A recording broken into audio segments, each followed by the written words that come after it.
Hey, it's that time again for the Sonic Host Coast to Coast podcast. I'm your host, Radri, and I'm joined always by the illustrious Malzilla. Say hello, Howdy, Malzilla. howdy. How are you today? I'm good. It's Friday. Well, while we're recording this, and by the time you're listening, it's Monday. So sad, but happy that it's Friday. Well, at least for me, Saturday for you. So Yeah, no, it was funny. Like one of those episodes we recorded, you're like, "Happy Friday, folks," and I'm like, "Friday? I'm uploading this on a Monday, man." Like, well, at least the people at home will feel like, "Man, Friday, that's nice. I like those days. Those are good." You know. time is a construct. So they say. So today So on they our say. show, we got an extra large show for you today. The topics that we are going to cover. Um, One is, of course, the Ken Penders Laura Sue Chronicles dropped.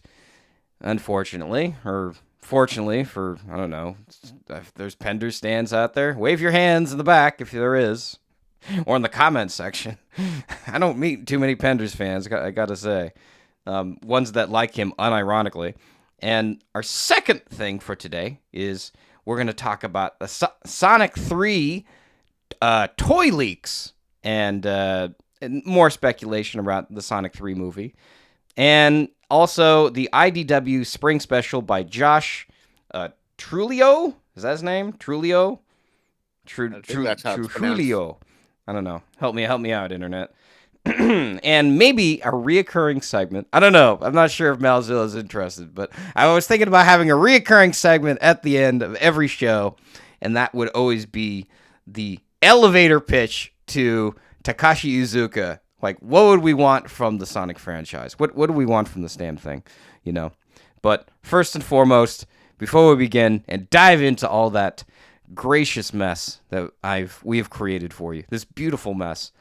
Um, it was Sonic's birthday. He is 33 years old, according to Time. So happy Fresh birth. and in his 30s. Yes, a happy birthday, Sonic the Hedgehog. Um, I hope you got many cakes, lots of cakes. Got. Speaking of cakes, what's your favorite cake, Melzilla? That's a What's your cake good of choice? question. Gun to my head, I'd probably go with a carrot cake. Carrot cake, huh? Hmm. Yeah. I go with red I kind velvet. of like That's me. I've tried to get into red velvet, but It's hard to make. because it's hard to make, and I do like cream cheese frosting. It's just I don't know. I blame my mother. She was Why? big because she likes carrot cake, and it's kind of like passed on to me. So Oh, like my dad loves carrot cake, and I'm like, I don't get it. I just it didn't connect with me. That's one of the things. It's like if I ever have a child, I'm like wondering, like, are they gonna like the Sonic the Hedgehog character? And to me, I'm just sort of like, whatever. I don't care. I'm not like I'm gonna force them onto them, you know. So I don't know if you ever had parents like force the media that they listened to or watched like onto you. You're like, hey, I used to watch the Beatles and listen to the Beatles. You need Radley. You need to watch the Beatles. And I like the Beatles, mind you, but I don't know if you ever had that your parents like push media onto you before. yes and no. Okay. You know, like so story time as we go back into the history of Mozilla. So growing up in California, my dad had was the eldest of three, so he had two younger brothers. They were in Southern California. We were kind of in Central California. And, my dad and his brothers were big baseball fans. So his two brothers were LA Dodgers fans, and we were San Francisco Giants fans. And he kind of forced that upon me, and we had a little inter-family blood feud for kind of the early to mid 90s until Oh, then we got out of it, and I that got into sounds fun. football. And, Okay. oh, it's hilarious. My dad's side of the family, we talk a lot of shit, so it's kind of fun. Football shit, huh? Baseball shit, football shit. Okay. See, this is why One I'm not into Chris, sports. I'm just in one Twitter. Chris, yeah, one Christmas, we were in Southern California, Ventura, at my uncle's house, and we did this big game of Risk. Literally all day, it was my dad, myself. my uncle, his two sons, my other uncle and his sons, and it was about 12 hours of just I. There was probably multiple threats of violence thrown at each other all day long, from about 10 a.m. to about 8 p.m. Would you say it was risky? It was risky business. Okay, all right. Um, anyway, Da-da-da-da. we digress. Happy birthday, Sonic. Sorry. Welcome to the Digression Podcast, where we talk about Sonic the Hedgehog and digress into our personal life. So, first and foremost, is there anything you want to say to the Hedgehog that hasn't been said already? I know I have, for our listeners out there, yes, I've been to Joyopolis once.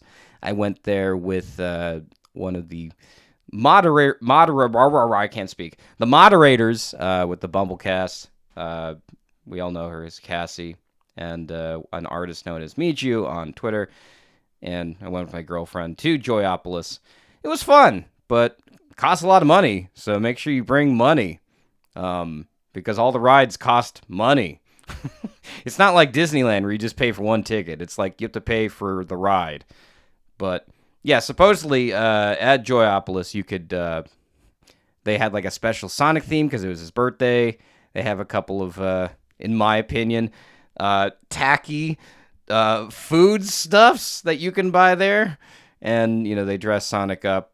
But I don't know. I imagine probably Joypolis or Joyopolis, or I'm not sure. Is this Hydro is City. this a Hydra City debate? I don't know. Joyopolis. I guess that's just it. Joyopolis or I thought it was is pronounced Joypolis because there's no O in the middle. Joypolis. Oh, well, maybe it is. I'm not We sure. didn't go when I was in Japan, so I'm saving Well, that for if next time. I'm not interested in spending money, so unless you like Yeah. watching money fall out of your wallet, then that's a great place to go. Especially if Why you're do a you think Sonic I the like Hedgehog gambling? fan. What? Why do you think I like gambling? I like to Okay. watch my money fly away.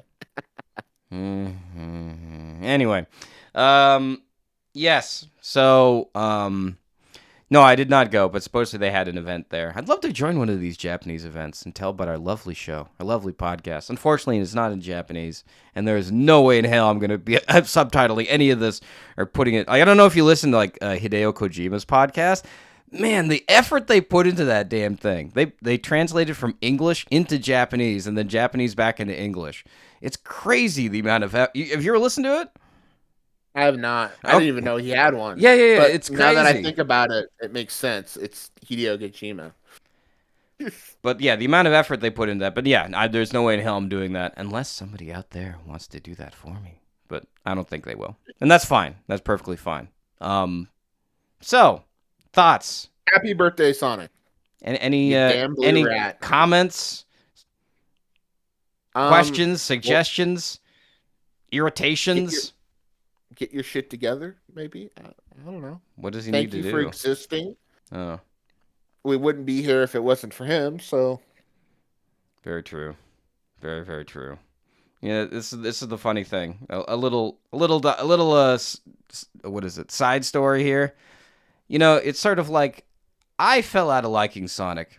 For those who know my history, around the Sonic 3D Blast age, and if today I can't fall out of liking this brand anymore because now I know way too many people who like this brand who are always talking about it.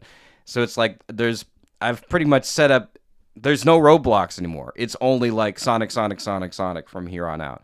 So I'm stuck in it. There's no way of me escaping now. And probably till death. So thank you, yeah, Hedgehog. Happy birthday. I'm kind of in that same vein where it's like I fell out circa 2005, 2006, and then the movie kind of like wrangled me back in, and now I think I'm kind of stuck here because again I've met so many people who like it, and this has been kind of the thing that's kind of glued us all together, and in the long, in the big picture thing, it's been a pretty good time to be a Sonic fan. All bitching aside, we're getting a lot of food, and Yes. for the most part, it's pretty decent. It's not terrible. we're not getting food poisoning, though we might get it from something we're about to talk about later today. But Ay, ay, ay. Yeah, but before we segue into that, yes. So, ladies and gentlemen, welcome to our Confederacy of Sonic the Hedgehog. I hope you enjoy it. And if you have any questions or comments, please leave them in the comments section, whatever device or thing you're using, and I'll be happy to answer them. he does answer him. I've Yes. seen him. Without further ado, yeah, even annoying ones. If you want to annoy me, it's okay. I will bite. I will humor you as best I can. I promise you I won't be mean. I promise. I promise.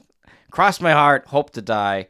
But, one thing I will cross my heart for is um, Scott or Malzilla, do you know who Ken Penders is? Why don't you tell the audience who Ken Penders is if you don't know what a Ken Penders is? Okay, we're gonna give like the super brief abridged story. So a long time ago in a 90s far far away, obviously Archie was doing the Sonic comics. Around issue, I think it was like 11, they brought on a writing duo. I forget his partner's name. It's something with last name with a K. I'm terrible. Someone will correct me, no doubt about. But one part of this duo was Oh, Mike Ken. Kantorvich? Yeah, Kantorvich. There we go. So yeah, they brought on Mike Kantorvich and his writing partner, Ken Penders. I think their debut story was kind of the classic Mirrorverse story where Sonic gets thrown across the multiverse and enters in finds himself face to face with himself, but wearing black leather and sunglasses and going by the name of Evil Sonic. So again, what is good is bad and bad is good.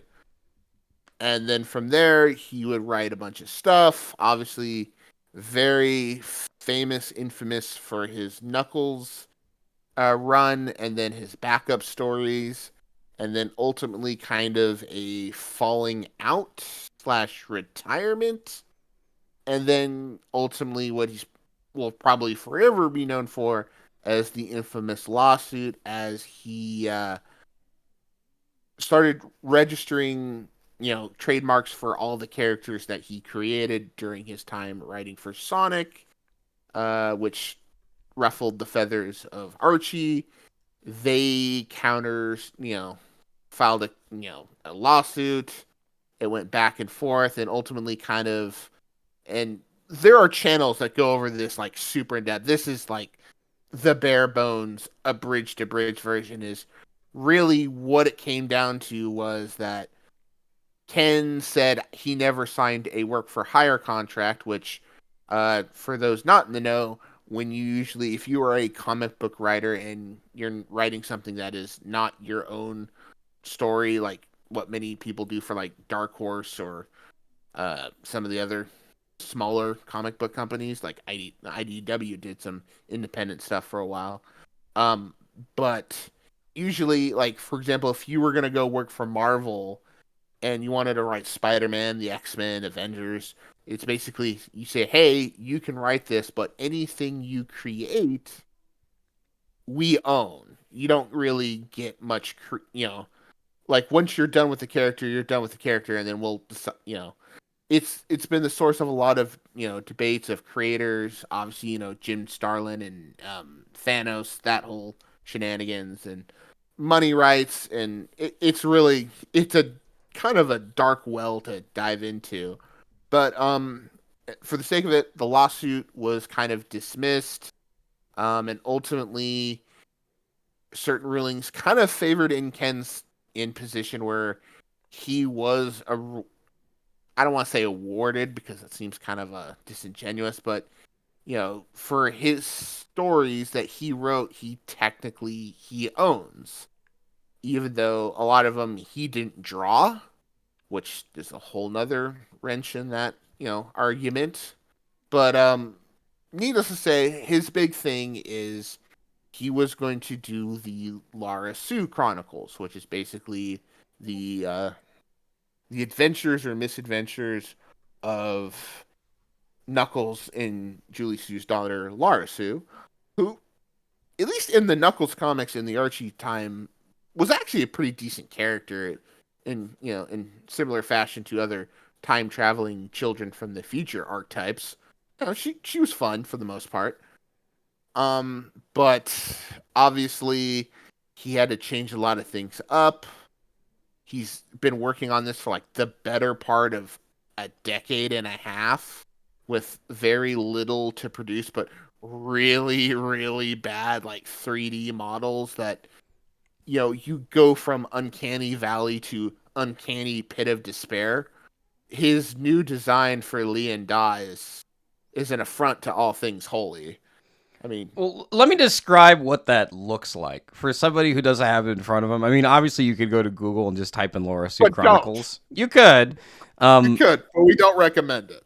I don't know how much Sonic art you've seen out there, dear listener, but I don't know if you've ever seen someone draw a Sonic character, but more as like a humanoid, like more like with more human features. Because generally, the way a Sonic character looks is they have a big head and like a medium pea-sized body or lima bean body, and they have very noodle arms with hands. Right They're at the end. they're anthropomorphic, but they're cartoony, and Yeah, it works. essentially. What Penders does is he does this thing where he takes the character and he makes them more of like in this, or like for at least female characters. I guess I want to say like Barbie shaped, like they look like Barbie dolls, or and the most off-putting thing about them is not that. The off-putting point thing for me, whenever I look at this, it's the eyes.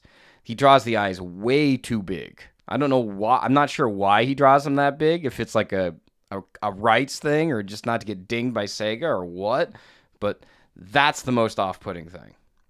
No, yeah, it's all off-putting, and there's just a lot of things that just kind of rub it the whole wrong way. I mean, again, for his fans out there who are excited for this, I guess I'm excited for you. I hope you enjoy it. Don't want to diminish it, make fun of anyone's likes. I will say this is definitely something not for me. Um, but kind of going into this, continue on with the timeline. So in the last week and a half, Ken kind of took the biggest step that he could, and that he finally got picked up from the publishers and sent out to pre-orders, like the prologue to the Laura Sue Chronicles, which is about like 3 pages of original content. And from what I understand, again, I haven't seen all of it myself, and I'm not going to purchase it on principle, but until I could be proven completely wrong, it is basically the original Mobius 25 years later story, which consisted of King Sonic and Sally, or Queen Sally and King Sonic, going up to Angel Island to meet with Knuckles, and all the drama that was involved with them being adults, midlife crises, ends of the world, daughters wanting to be guardians, dads saying no, and just ultimately, of course, and there's also the infamous Locke death issue, which obviously Ken, if you've known anything about the Ken Penders story, he's put a lot of his personal life, a lot of his personal relations and feelings with his parents into the story. It's very personable to him. That being said, it's also not very good. And I hate to diminish someone who's clearly, put some, something that's meaningful, at least to them, into our dynamic that it's just not good. Let me chime in here a little for a minute. It's like I mean, we're trying to be nice to our listeners because we don't know who they are. Those of you who are great, those who are sticking around, you're great. But one thing I definitely want to know is, I want to find some of these people, like things that you think don't exist, but you think they must exist. One of those is Ken Pender stands, Chris Thorndike stands. Tell me there's another one. Like, just something you think nobody likes this. There can't be anybody Wanda Whipple stands. Who?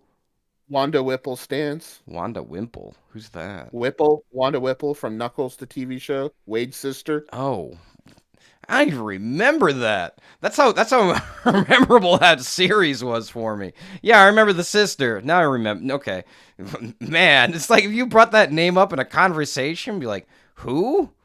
Like, was that an Archie thing? Because that's where my mind was going. When as soon as you said that name, like, was this an Archie character? I don't remember. Okay. Well, yes, that is a very long-winded way of explaining who Ken Penders is. I guess in terms of like people who are Sonic fans, he's definitely the arch nemesis villain of the Sonic fandom for a lot of people, and they kind of overlook him as like the big boogeyman. I don't know if anybody's ever seen that meme of like the dark and the light side, or the dark and the was it Sonic side? What is it? Help me out here, Melzilla. What is it? And Sonic Uh, Adventure 2. What? oh yeah, yeah. The good hedgehog, bad hedgehog. Hero story, dark story, something Hero like that. Story, Dark Story. Thank you. There you Yeah, where they had like Ken Penders, Hunted P, and like Chris Chan, but on the light side is like Jun Senue and um, Roger Craig Smith, and forgot the other one. But go. I never actually saw that meme. you didn't see that meme. Okay, well, I mean, it very I ring. know. Yeah, I What do mean, you I, know? I get what the meme is, coming across. I'll say this as someone who grew up reading a lot of Ken's works. Um, as a kid, I enjoyed it. As kind of an older adult now, some of the stuff is super cringe, but also kind of funny. The lemon dandelion surprise, the LSD or yeah LSD, You're gonna lemon. hate me, but I actually like that stuff. Oh, that stuff is hilarious. It's insane and absurd, but it's hilarious. But some of the other stuff, obviously, the infamous "They Came For" poem that he reconceptualized for the Echidnas and Robotnik was kind of eh. Yeah, that didn't age too well. That didn't age It too seemed well. very like what's the word for that? Not on the nose, but it's just sort of like Tone uh, deaf. tone deaf. I don't know if tone deaf. What is it that bothers me about that? I mean, like it just doesn't work. And I guess like we've talked about this before, but like Penders does this thing where like he loves aping other movies, but he doesn't do it in the way that's like right. It's like it just Yeah, looks like plagiarism. Like a good example, like who I was just mentioning earlier, Kojima. He does. I would. It's border for him. It's kind of like borderline plagiarism, but he does it a lot better than Penders does. Because like he plagiarizes. What? How many things has he plagiarized? There was that. There was like Goldeneye. What was the other one? Oh, The Graduate. There's tons of them. Like, oh, you remember Cops? Like on, on the TV? TV. Yeah, where Yeah, Sonic sang I'm just kind of singing the like, Bad Boys theme. yeah. You know, it was funny because like one of my close friends who's in our server right now, Asul, he was asking me when he was at my house. He's like, "There's one issue of Archie where Sonic says, bad boys, what you gonna do?' Why does he say that?" And I'm like, "Oh God." It was a Like, '90s I thing. know exactly what he was referencing and why he was referencing it. It was like that was on television everywhere. And, everybody watched that, because, Of course, there was also the time where this is the Bowlers issue, where he said he was tired of Pokemon. This was like circa oh, 2000. okay, I don't know this. Tell me more. Oh, it was a Monkey Ken issue where Monkey Con Ken Con, aka Monkey Con, showed up. It was kind of in this weird period right before it was one of those really bad art eras. I think Mina Mongoose was just kind of like this was maybe like her second or third issue into existence. So it's kind of in that post Sonic Adventure, pre Sonic Adventure 2 era. Mm-hmm. And there was like the Overlanders that had come back to Mobius who went to space. They were back and Monkey Khan was going bizarre whack job for some reason and Sonic is running along and like someone made some comments like I'm tired of Pokemon, but you don't see me complaining. Which, kind of what would be like a Deadpool fourth wall break joke, but it just was kind of out of place and there would be no like does Pokemon exist in Sonic's world? But we're off topic. Wait, Do you well, want to wrap up? now I remember now. It's like some like throwaway line. What does he say again? It's like it's again. It was just like I'm tired of Pokemon, but you don't see me complaining. But he had some like throwaway line in there. That was a Pokemon thing. I forgot what it was. Do you know what I'm talking about? I don't. I'd have to search it up. I know exactly what you're talking about, but there's like a part where like he says like I choose you, or I forgot what is it he used. I'm vaguely I mean I'm sure somebody in the chat can find it, but okay. Hmm. All right. Yes. So with this huge what is it? Preamble out Diatribe. of the way. Um we have now finally gotten the Laura Sue Chronicles as was it Prologue. Malzil was excuse me. Prologue with 3 new pages and stock images, and mind you, those stock images were probably very expensive because he had to pay for those. Or maybe he didn't. I don't know. I would like to know if he did or didn't. And And there is some very questionable art that I don't think would ever make it into an issue of the Archie Sonic comics. nope. Um, wait! I remember something now. Did he? You remember Pender's most infamous tweet that everybody's gonna probably remember for like until his grave? You know which one I'm Yeah, talking about?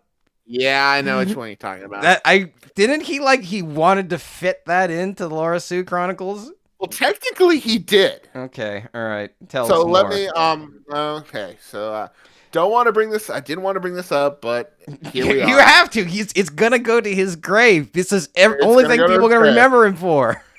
Yeah. So Unfortunately obviously, for him, but yes, a character in the Laura or Sue maybe fortunately Chronicles. for him. I don't know. Okay.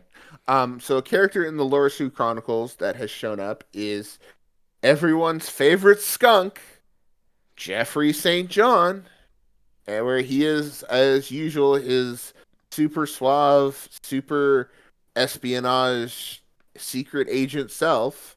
And in his bio, they list a couple of his famous conquests of the adult nature, being one of them being the princess of the kingdom of Acorn, though, and also made the comment that he enjoyed basically making fun of a blue hedgehog who doth protest so much.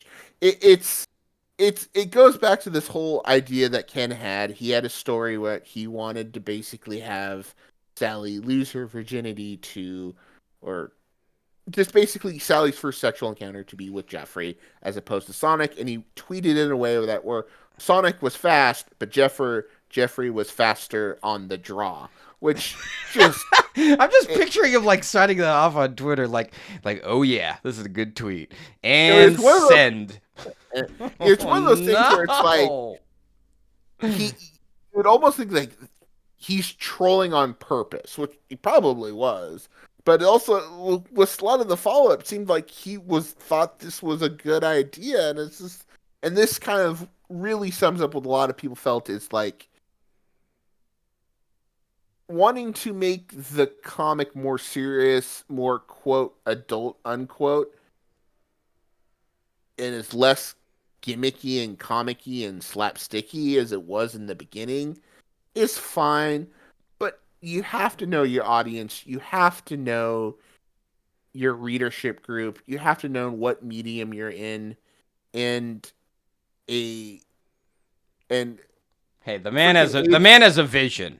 Respect his Yeah, vision. and yeah, and regardless of age of consent arguments and blah blah blah, having a 15-year-old engage with a relationship, even if it's consensual, with someone who's was That's supposedly pretty in their gross. early 20s, it's there's some lines and then there are some crossing it. Of course, it also this is also the guy who wrote Evil Sonic pretending to be Sonic and then supposedly quote cuddling with Bunny I actually while like that. pretending to I like that issue. I know people are gonna like murder me online for saying this, but I like that issue.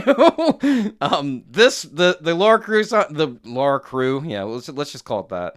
The Cruz Laura. You know, it's funny. It's my sister's name's Laura. Laura. Excuse me. It's not Laura. It's Lara.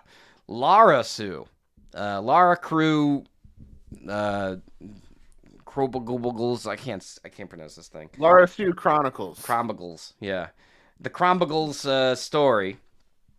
Um, Shoot, I got all tangled up in this thing. I forgot what I was gonna say. Continue, Scott, until I can figure out what I was gonna say. Yes. I interrupted. So long story short, again, it was Ken. One of my personal issues with it is that for a franchise that he claims to, have to basically love, that has kind of, for all intents and purposes, the majority of his career and kind of quote unquote his life's work, it it just feels like a lot of the stuff that he wrote, like even if it's supposed to be funny, it doesn't really come off that way. It kind of comes off as mean spirited, and it's just like, oh yeah, I'm gonna make a joke about making fun of the main character of this franchise, who if he didn't exist, I wouldn't have a job. And yeah, so Ken's got it out. I think one of the big things I wanted to touch upon is that this is kind of a surprisingly enough, it's kind of a great legal move for him, because by printing this and selling it, now again, depending on the exact content, probably parody, enough that he can get away with it. But in that Mobius 25 years later, obviously Sonic is there, Sally is there. I think he went ahead and changed Nux to his version O Nux, who basically just kind of looks like Knuckles but with Thor esque facial hair. Um, it kind of puts us in an interesting situation where it's like, if Sega and Archie take some action to prevent this, it would basically kind of reopen the Pandora's box, kind of force them to go back to whatever the lawsuit was going on at the time, maybe a new one, but really more than anything would probably send them back to discussion, send them back to the what ultimately I think would probably be a settlement issue, kind of like just to kind of figure things out. But if they don't do anything, it kind of sets a precedent, because a company is obligated to protect their intellectual property. And as Sonic is the, mascot of Sega, anything that could be seen as harmful to the brand, they have the obligation to perfect it. I don't know how many of you remember the Scourge, the Speed Demon, or Oh Hellraiser, or yeah, I whatever it remember was called. that. It was like a year or two ago. I guess Yeah. someone had purchased from Ken the license right to do a Scourge mini. And again, it was basically, the art was a little different, but it's like, that is clearly Green Sonic with a cigar. And obviously that fell apart within like 72 hours of getting announced. That was a whole nother can of worms. But again, you're basing all these things on a that are basically, whether they're original characters or not, they all basically derive from Sonic. Hmm. And that's where things get kind of murky, because if Sega just kind of lets him do what he wants, it's going to make him be bolder. It's going to spread a lot of misinformation. I continue to this day to see, posts on the internet of people thinking Ken owns the Freedom Fighters. He doesn't. He's even admitted not to knowing it. But since there's so much misinformation out there, and of course a lot of people just refuse to educate themselves on it, saying, "Oh, it's cringe and it's over with." It is what it is. I think we've kind of spoken enough on it at the moment. Yeah. Yeah. So far, I think it's only available in like print form. You can only get like the physical copies of the books. There's no digital. So I imagine probably once they hit the internet, oh boy, the memes will come in. We will see it. And Yeah. For the sake, if you guys are interested, we'll probably keep an eye out on things. should anything really big happen, or if you just want to hear what our thoughts on it, um, yeah, we will keep you up to date as things go on. Yeah, But that's well, enough about that. Our yeah. Pender's Bender is over. It's pretty funny to talk about Ken Penders though, because it's like, is this awful or is this like kind of good? No, it was awful. And that's usually what it always comes down to. Like I said, dear listeners out there, if you are immensely offended by how we portrayed Ken Penders, please, we would like to hear from you. Because I'll tell you one thing about making internet content. The one thing about having a good conversation is hearing arguments that you immensely disagree with, right? Ones that like you think is absolutely wrong, but we will humbly disagree. We'll be very polite. We'll be very civil. Uh, Malzil and I, we have our civil hats on, or we try to all the time. Sometimes it slips, because we are human. So, but most of the time, it will. I shouldn't speak for Malzilla. What would do you agree with this statement, Malzilla? I would. Again, our podcast is all about the good vibes. Everybody love everybody, according to Jackie Moon. But at the same time, we are human, and some of the stuff is both ridiculously hilarious and both ridiculously bizarre and upsetting at certain times. So we can only try to do better. Yes. Sonic Host Coast to Coast podcast. We do better. We try to do better. So, therefore, Ken Penders, goodbye. Well, he'll be back again, because he's. There was that one video I posted in the server that was actually pretty good that we considered the even-handed take on Ken Penders. It was very good. It was very good, and it was kind of surprisingly how even-handed it was, and Shoot, what both was it its even called? I criticism. can't even remember now. It's we'll Oh, put a link to it. I looked it up. Matt with one, two, three, four T's. The title is "Why is the Sonic comic so controversial? 4 lawsuits because of this." Oh, they got their YouTube clickbaity titles up. Good job, good job. I guess I know because I write them myself. I'm guilty as charged. But yes, go watch that video. He does a pretty good analysis of it. Hashtag not sponsored. Um, because talking about Ken, it's hard. And oh yeah. The main reason why I brought this up, Ken used to be in the military. He used to be in the chair force, as they say. So sorry for Air Force people out there. I'm sure they're great Air Force people. But the reason why they call them the chair force is because they always sit down all the time to do their work. But I imagine it's that Air Force mentality that we're constantly dealing with.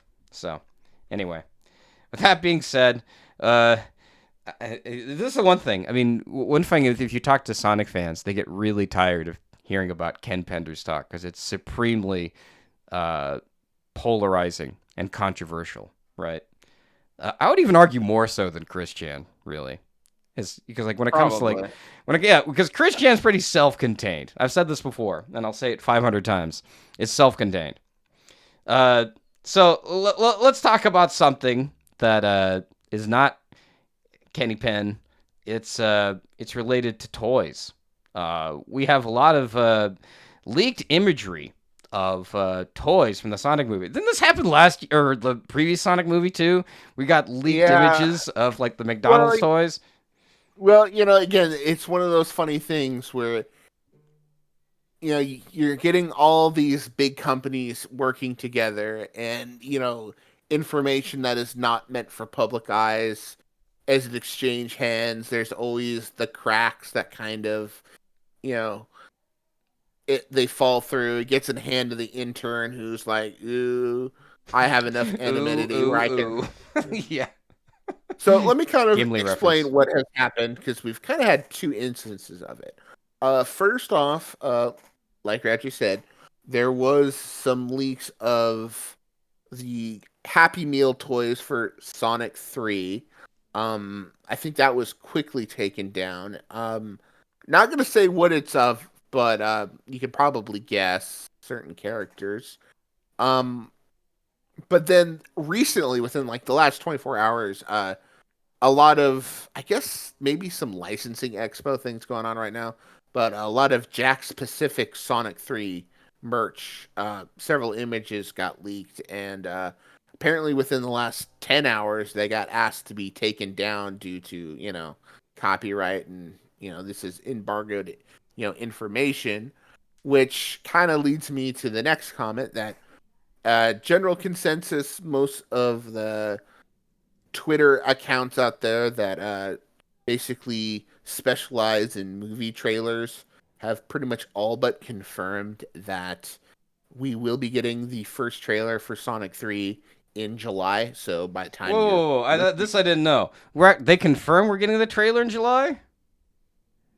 I mean, it won't be fully confirmed till we get it, but How does it, wait. How does this confirm this? okay. So there are, and again, this is kind of in the world of movie Twitter. So there Okay. are like accounts called like trailer trending and so on and so forth. Okay. That their whole job is basically they have sources that they kind of reach out to say, "Oh, we're getting a trailer for this movie in this approximation of time." And obviously earlier in April they had CinemaCon, which is kind of one of the big shows. They showed some footage. Everyone thought we were going to get a trailer. They were kind of doing the math in their head saying, "Okay, well, we're 9 months out. We can get maybe a little teaser trailer. Not so much." And then okay, everyone thought in June, obviously a lot of people thought summer, Games Fest they'd get something. I tried telling people. I know other people have, are of the same mind that even though they debuted the Sonic Movie 2 trailer at Winter's, like the Winter Games Fest award show, Mm-hmm. this show, the Summer Games Fest, it really is about video games. It's not so much about like TV shows and movies. And especially since the Sonic franchise seems to be one of the franchises that Paramount is kind of putting some money into, that Oh they want to yeah. like, Oh yeah. they want to, you know, they want to control this, and it rightfully so. This is they're putting most of the work into it. They want to. It makes the most sense for them to debut at a place where all eyes are on them, purposely on them. So obviously at the end of the month, it's San Diego Comic-Con. Everyone knows Hall H, or all the big movies, companies will come out for like a 90 minutes and, throw up all the trailers. So I would say it's 95% confirmed that, we're going to get a trailer by the end of July. We might get it earlier. Odds are it'll probably be at San Diego Comic Con. And with it, they can announce Keanu, and then they can just pretty much start showing all the merch. Yeah. And the hype train will be going. And once we get the trailer, you can bet your bottom dollar that we will be talking about it, Oh as yeah. well as all the journey up until the trailer, because the Sonic movie 3 has kind of had an interesting story as to also what the movie may or may not contain character wise, and certain arguments that can be pulled up from that. But that's kind of all the Sonic 3 news that we have at the moment. Yeah, there's some speculation that from me and others online that what is it, Amy and probably Rouge the Bat are not going to be in it. But uh, that is a very long conversation we could probably have at another time. Speculating Once we why. actually see the trailer. Yeah, because if they are in the trailer, then we're like, well, this conversation was entirely moot, and then you just wasted 30 minutes of us like yapping about two cartoon furries not being in the trailer of the movie. And yes, you're gonna use that voice. I hope you use that voice. It's a very nice voice. It's public domain. You can use it. Uh, but yes, in regards to Sonic 3, still can't wait. And yes, you're right. Most trailers always released at San Diego Comic Con. Comic Con, yeah, they're at the Comic Con. Let's just call it that. Comic Yeah, Con. Comic Con. The Comic Con. We're SDCC. watching the Lara Crew Chronicles. Yeah, my mispronunciation of all these great properties, especially Lara Sue Chronicles. Um, so the third thing or fourth thing, I don't know. Counting's hard. The next thing on our agenda was Malzilla wanted to talk about the IDW Spring Special by Josh Trujillo.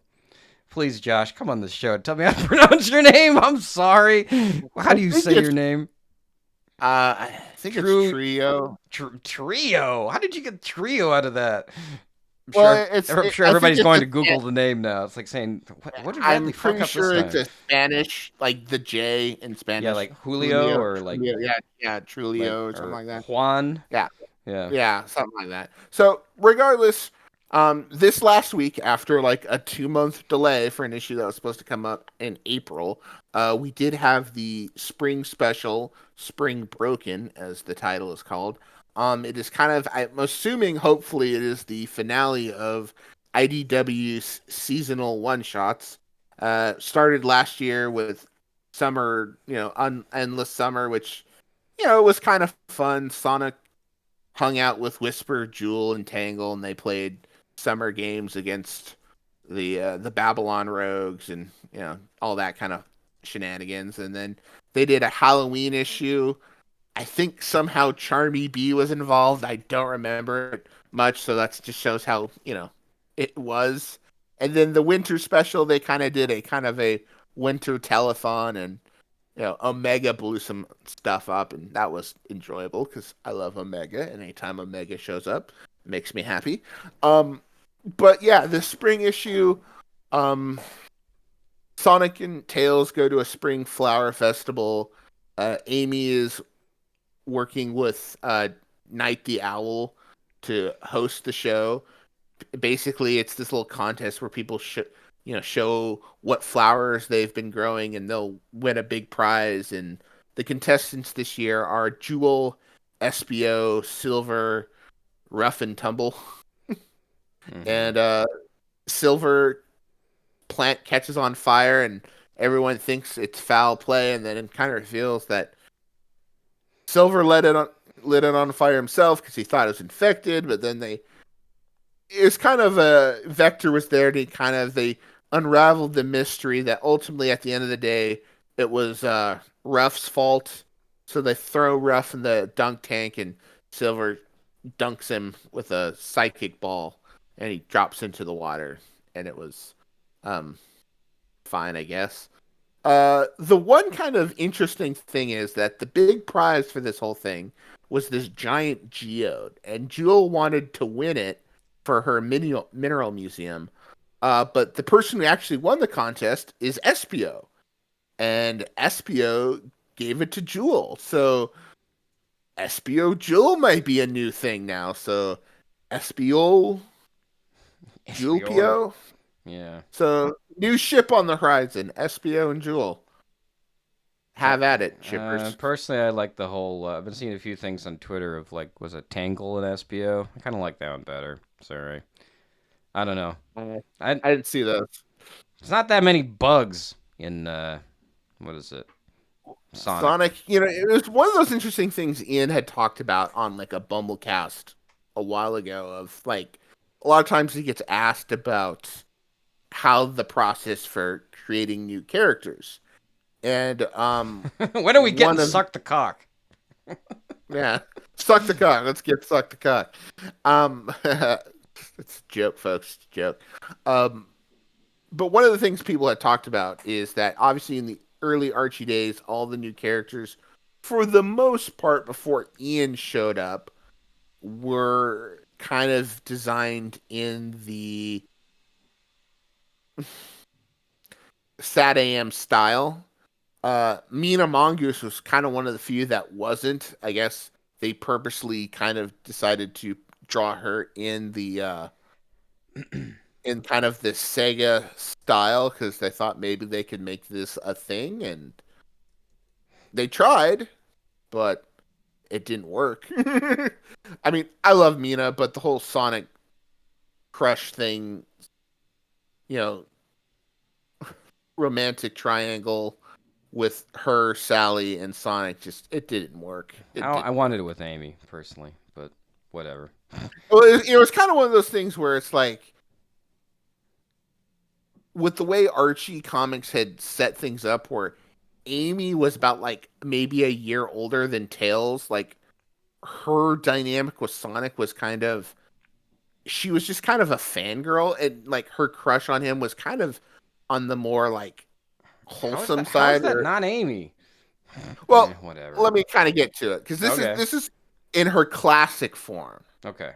And then in the comics, they used a magic ring to age her up till she got the modern look, but she was still technically like as old as Tails. Mm-hmm. So they really didn't kind of push the whole Sonic Amy thing till Sonic came back from space and she was a bit older now. So Mm-hmm. I again, romance, love triangles, they are what they are.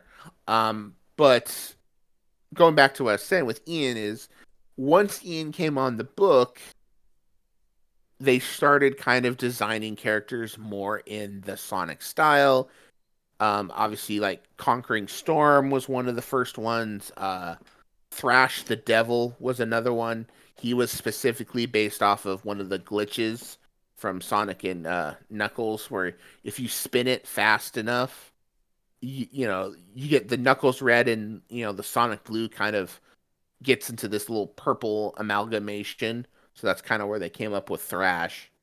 But then when they specifically got to the post boot after the Super Genesis wave, all the characters were basically designed in what would essentially be that Sonic style. Obviously, the Freedom Fighters got their makeover.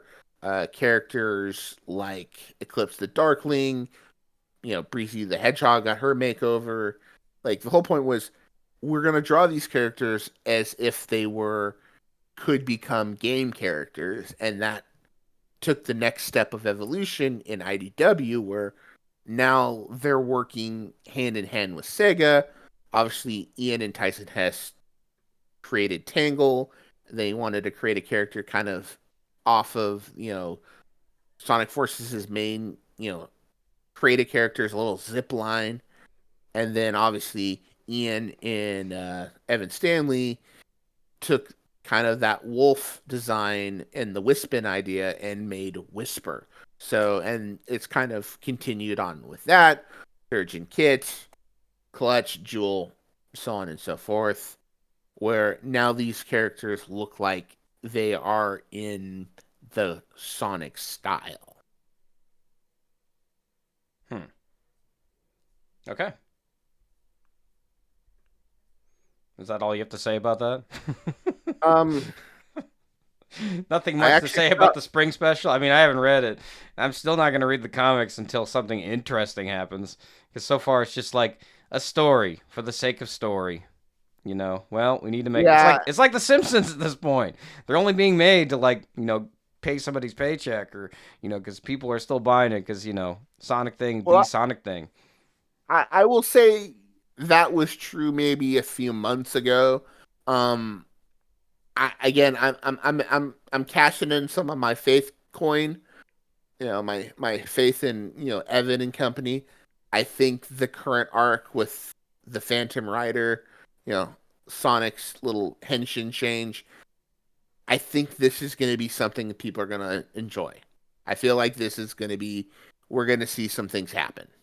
Mm-hmm. Now, in the grand scheme of things, we will eventually go reset to the status quo just because that's the nature of the book. Mm-hmm. You can't really shake things up because then people complain like, "Oh, well, why is this happening?" when it's just going to be completely ignored in the game. Yep. So, I mean, and Mm-hmm. that's kind of a as we obviously we went on to a tangent about that like 3 weeks ago, but a lot of people complained that you know Archie had so much original stuff, not with the game characters, and now IDW is kind of realizing, well, the reason they focus so much on the original characters is because there's only so much they can do with the game characters outside the game setting. So, Right. Yep. but at the end of the day, with the summer What's your special, score? How do you rate this spring special? I give it a 2 out of 5. Ooh, ouch. It was. I really wish, and again, I don't know what the financials are behind it, but I really wish instead of doing all these like single seasonal stuff These mini or like stories. Yeah. give us a Sonic Universe esque book to go inside to be released alongside the main book, where you can get these fun stories that kind of you know run parallel to, like, again, not every character is going to be in the main book at the same time. So Mm-hmm. yeah, for example, right now Team Dark is not, or in the story. Let's see an arc of them in Sonic Universe. Mm-hmm. So again, it's something a lot of fans have been hoping for. Maybe we'll get there eventually. Cross your fingers. Huh. Wow. Okay. Yeah. Thanks for being the one that reads those books for us, Malzilla. Because That's what I do. I'm just standing over here at the peanut gallery saying, and like looking at the reactions on Twitter and people putting microscopes in all these books. So Well, one that's what I'm day doing. you will actually decide to engage with the material again, and You think you know, so? I Okay. think so. I mean, otherwise, it's going to be a lot of me talking, That's true. That's true. I and that probably should. I should probably uh do some, what is it? Stop being the cowboy and start shoveling some shit, like everyone else. Uh our final topic for today. If you've made it this far, congratulations! You win a free pack of tissues and I don't know, a hug from each of us, and a business card that I'm working on right now. We got our OCs made by Aunt Moira. We've shared some of it. Tell us what you think. You like the artwork? You hate it? You love it? You think it could have more props? Think it needs this? What does it need? Let us know.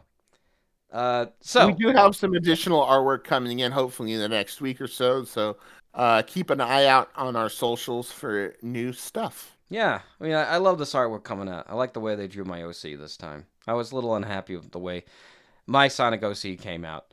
So now he looks very mature and very much like a Fritz the Cat kind of esque character. So, but anyway, so our last topic for today is, um, I don't know if we want to make this a reoccurring segment. I'm not sure if what is it, Malzilla has much to say on this topic, but so Takashi Iizuka, the one who is the person I would more or less in charge of everything Sonic, uh, usually the one who makes all the final decisions.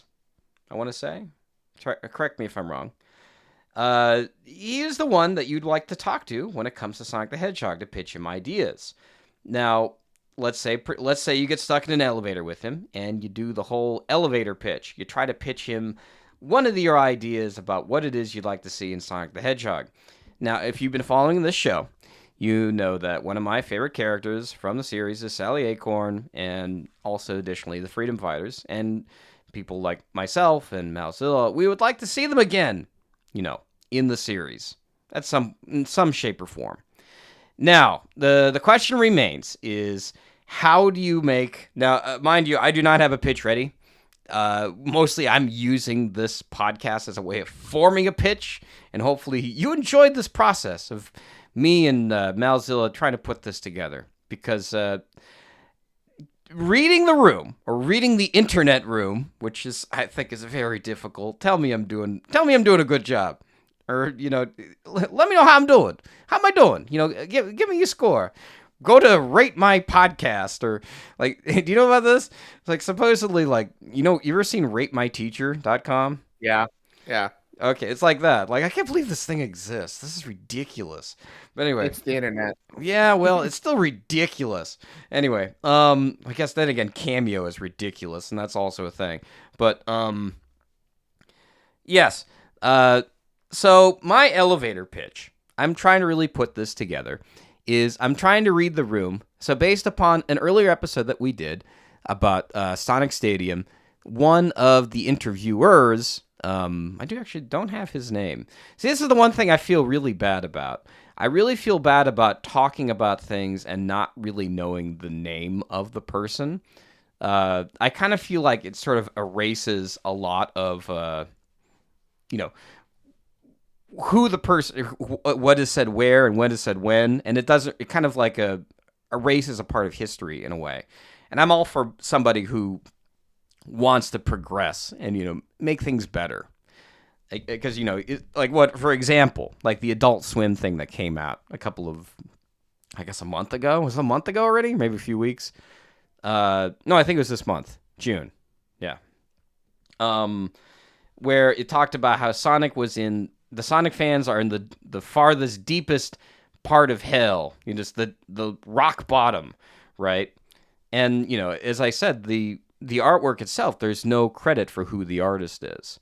And I sort of feel like we do need to respect people who make this artwork. But I guess I do also at the same time understand that maybe people like Adult Swim or Sega, they're trying to protect the people who make it. Or maybe not. They just want to take all the credit. I don't know. You tell me. I'm only trying to read the room the best I can, with my limited understanding of what's going on. I'm one of the customers inside the restaurant watching things blow up in the kitchen. I'm like, what's going on in there? And I'll tell you one thing. As someone who's been living in Japan for such a long time, I'm so used to people in Japan always like things blowing up, things falling apart, and then having some guy come out and tell me, "Oh no, everything's fine, everything's great." It's like that episode of, or not episode. It's like that movie, The Naked Gun, where like the building is exploding and Leslie Nielsen's outside of it going, "Everything's fine, go home. There's nothing going on." And like people are flying out of the roof and or falling off the roof and the building's exploding. And yeah, so this being said, there was an interview with Sonic Stadium where they asked Iizuka about the Freedom Fighters, and one of the translators quickly shut down that conversation by saying, "We're in the IDW business now," right? So with that in mind, it gives me the impression that there is a quick response to. I guess the problem here is that Sonic lore goes so deep that probably people in Iizuka's team probably have no idea what it is, but only Especially somebody on the like, western end.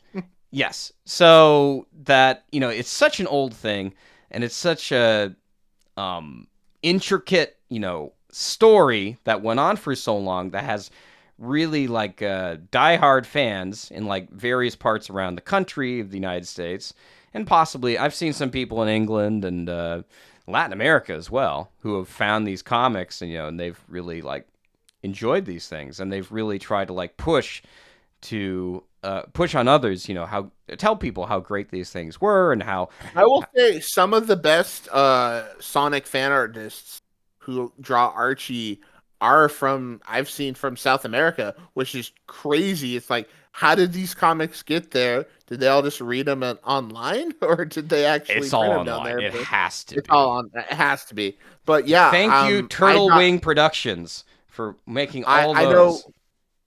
I do know one in particular. I want to give a little bit of a shout out. I believe it's Eno or ANNO, or regardless, they're really good. They did an amazing job of my Leon Dot Enerjack, aka Leon Jack design. So yeah, there's some really great fan artists from Latin and South America who you know obviously weren't kind of the key demographic of the Archie books. Who just it made it down there and kicked really good. Yeah, so I guess it gets to the point where I'm kind of I'm at a loss of what it is to really say to Iizuka, because how do you introduce something like this to him to where you can deliver it in like less than like 2 minutes, right? And try to make it seem fresh and like a good idea. Because my main objective, my main thinking is that, Sonic is really all about the past. What people remember about it is what comes from his past, because the past always dictates the future. Look at all these like these old um was it IP that are coming back. I guess maybe that's a good way to lead it. Probably a way to where, like you say, like one of the things that I remember from Sonic is that all the old things that came from it that I really feel like Sega ignores a lot of the time. I don't know why. I'm not sure what it is they ignore about it. So of course, when you say it like that, it kind of like begs the question in a way. So I guess if they're not interested in ask you that question, if like they really don't like you, like if they think your breath stinks, or if like like why am I talking to a Sonic fan? But I imagine he would ask. Or I don't know. What do you think, Malzilla? Um, How would you it's lead into it? How would you well, do your icebreaker? Or if you have no I don't know. idea, no I don't know how idea. to do it. I do have kind of my pitch, and I think it would be um, and again, y'all have heard me say this, but if you wanted to, if you found your icebreaker, if you got them said, hey, this is how we can, you know, make money off these, characters, you know, bring them into the fold, kind of take them out of the vault, dust them off, give them some new coats of paint. And kind of not just appeal to the Western side of things, even though that's where they originate from, but kind of give them this new multi, faceted where people from all over can enjoy them, and and people from Japan to experience these new characters. I have this again. I just it screams to me.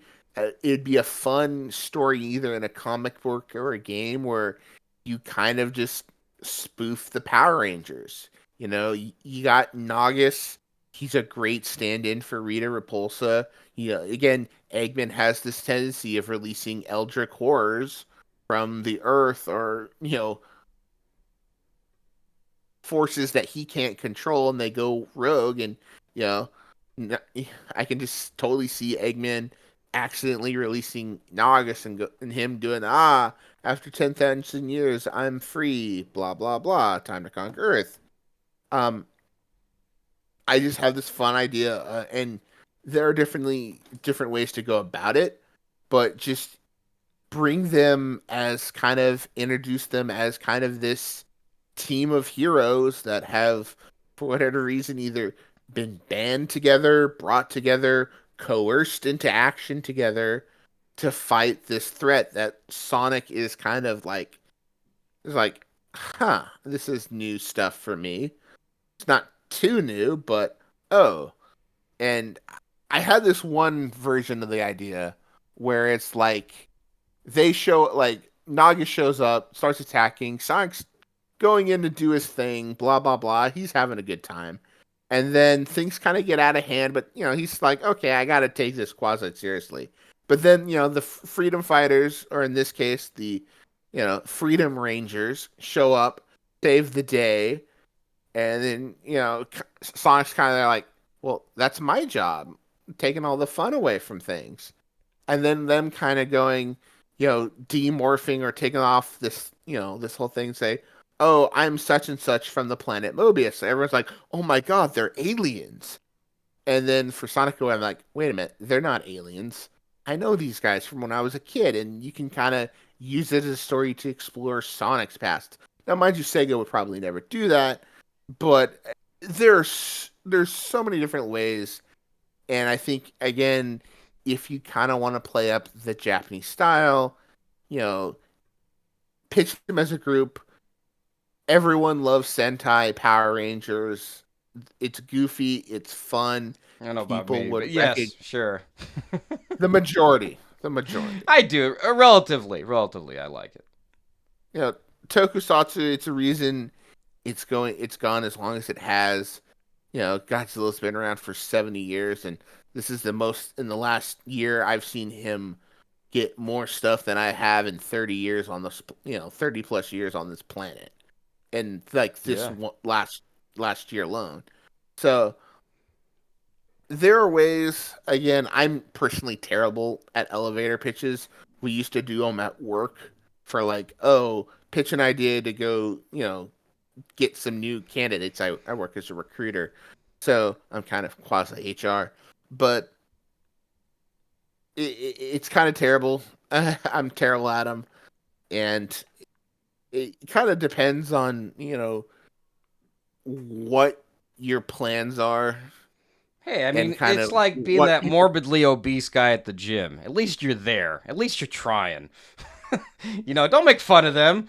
They're doing what most people can't even like attempt to do. You know what I mean? Yeah. Um, A for effort, I guess, but I would say if you get to the point where it's like, if you could actually get that conversation, but have an idea that's like adaptable enough, I think most people, would be into it. And again, I also have a lot of trust in a lot of the people creating the creative decisions for Sonic because again, you know, Ian writes for most part stuff that I really enjoy. He's not 100% in things that I like because if he did, that would just be bizarre because he's not me and I'm not him. But I like Evan's work.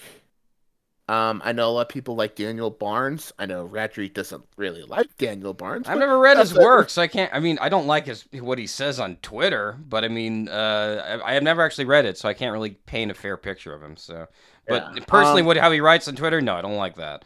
But yes, A lot of people did like Scrapnik Island. I would recommend reading that. And okay. he wrote a really good General Omega story in I think the last annual. That was actually pretty good. Um, but yeah, I think they got some good talent writers and ideas, and I know the Freedom Fighters are near and dear to a lot of them. Not so much Daniel Barnes, but he's definitely kind of more in the Sonic Ova, Sonic X camp of things. But I know Evan and Ian, they love him. I'm sure they have ideas. If they could get the okay to bring him back, they'd do it. Um, but yeah, we've talked a lot about them and how to get them back and Oh, dude, why we like them. I've been trying to put this together for fucking ages, and I'm still putting it together. Um, well, here's my thing. Actually, now that you just talking about elevator pitches and how to do them and what your pitch would be and how you would frame it, I think the really big thing here is trying to learn as much as we can about what's going through the mind of Sega Japan. What is their main MO? What are they looking for? What kind of money are they looking for? What kind of characters are they looking for?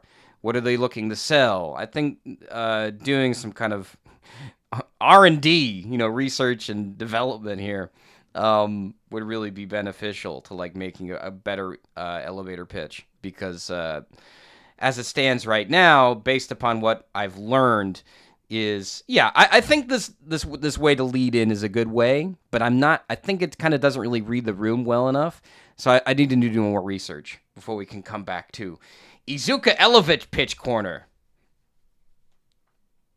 Okay.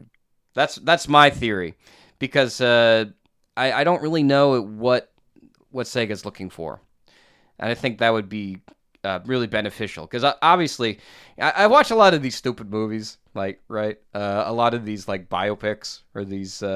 Um, did you see any of those movies that came out like last year that were all based upon products, like the Nike Air movie, like the Tetris movie, the BlackBerry movie? Did you I see did these? why I did watch the Jordan. Uh, I used to kind of quasi work with Nike a little bit, so Oh, that some one of was a little those, boring, but yeah, it was good. it's again, it's different types of entertainment, different types of drama. Um, Kind of the origins of the Air Jordans. Um, but again, kind of what we're getting into. We've talked a lot, kind of to the point where I've kind of worried if we've been a bit of a broken record these last couple weeks of trying to. We don't know exactly what Sega is kind of looking for, and the odds are we're probably not going to unless they said, "Hey, I we're think gonna there's ways invite to you learn. guys. I disagree. I think there's ways to figure this out. But you got this. This is like you're gonna have to get for me myself. I'm gonna have to get off the keyboard. I'm gonna have to like actually go out and meet people. So You're gonna have to put in the work, and good luck with that. I can Yeah, figure it out. I you have can figure it I out. have some connections. I mean, I did. Uh, I mean, I'm going to probably Toot your release. horn, Huh? toot your horn, pat yourself on the back. Oh yeah, Tell no. I mean, yeah. I mean, I'm tell them probably about your going. special projects because you got some cool videos that you've made. Tell them about it. Oh yeah, sure. I mean, anybody who's went to Sonic Symphony, maybe you know of the name Shota Nakama. I finally got the approval to release the episode and how it needs to be released. So expect something next week. Because I interviewed him here in Tokyo. So he was like he's one of the music producers who helped produce the show, put together the show. Fascinating guy, super fascinating. We also got to interview. His name's escaping me now. Long hair. Did the music for Sonic. Oh, Otani. Yeah, Otani. What was his first name? Oh, Tomoya Otani. We interviewed him as well. Very short interview because we didn't have much time. Uh, and I also got to meet Gene Senoway, who we didn't get to interview because we were in a hurry. We had some time issues. And but the thing is that I do know people who work inside Sega or who have worked for Sega. So, and plus there's plenty of people who have worked for Sega who are all over the internet who I'd love to talk to sometime. But so there are ways of learning this information. I'm not I don't believe in the theory that, we'll never know because there's always ways to figure things out. This is why open secrets exist. Why, certain things that happen. It's just because nobody. Okay, let me put it this way. Cover your ears if you're under 18. But let me put it this way: nobody could keep it a secret that the president of the United States got a blowjob.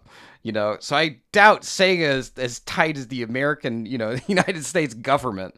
So this can be learned. You can figure it out. It can be done. It'll take some leg work, but I can do it. So anyway, yeah. Stay tuned for. I guess this is where we plug our stuff. Are we done? Malzilla, was there anything um, else you want to add? um, uh, pretty much we're done with today's main topics. I kind of wanted to give some, some stuff, hints of what we're going to be covering in the future. Next week, Radjury and I will be shifting gears a little bit. We're going to be talking about IDW, the characters, the new IDW characters from Starline to Whisper, and kind of all the new ones, and kind of what we think, where they rank among the greater Sonic franchise. Are they good? Are they bad? Are they indifferent? Are they just, yeah? Are they based or are they cringe? We'll find that out. Also, Spoilers. kind of giving you, everything is based. I do have some fun news. In a couple weeks, we're kind of going to hopefully aim for after the Anime Expo, which is next weekend, the weekend of the fifth through the 7th, because there's going to be some Sonic news. Kirk Thornton, Shadow's voice actor, Stephanie Seth, Maria's voice actor, and Iizuka will be there talking about the Shadow animated prequel to Sonic X Shadow Generations. Probably get some cool information. We are going to have a special guest on the show. You won't have to listen to us, the two of us, blab. We'll have a third person, hopefully, to balance us out. We're looking forward to having them. I'm not going to tell them who it is, though they know who it is if they're listening, because we've talked about it. And we're going to have some fun. I think you'll enjoy having them on board for, an hour to 90 minutes of chit-chatting. So that's kind of what we got going on in the future. Again, please follow us on Twitter at SHC2C. That is Sonic Hosts Coast to Coast. It has our Linktree link with all of our other socials, as well as the links to YouTube where the episodes are posted, as well as the links to Spotify and Apple Podcasts. Share it with your friends. Leave a comment. Join the Discord. Have fun. Come hang out with us. We think we're pretty based. Please like it, please. I'm just kidding. Yes, as somebody said in our previous video, I love this comment. They said the phrase, "Never cook again." So I think that's a good place to end it. All right, so I hope you hated it. It was horrible, and Malzilla, let's never cook again. Oh, I will cook. I will cook till the end of time. All right. Just call me Heisenberg. What's the Sonic Heroes quote we end on in this time? I put the one at the end. If anybody listened to the very end, I put it just enough to pass. What's the one? Shoot! That was gonna say. I was gonna say, worthless consumer models. Oh, Omega. All right. Yeah. All right. You ready? Or not, or not even as good as Gamma. Okay. 3, 2, 1, go. Worthless consumer models.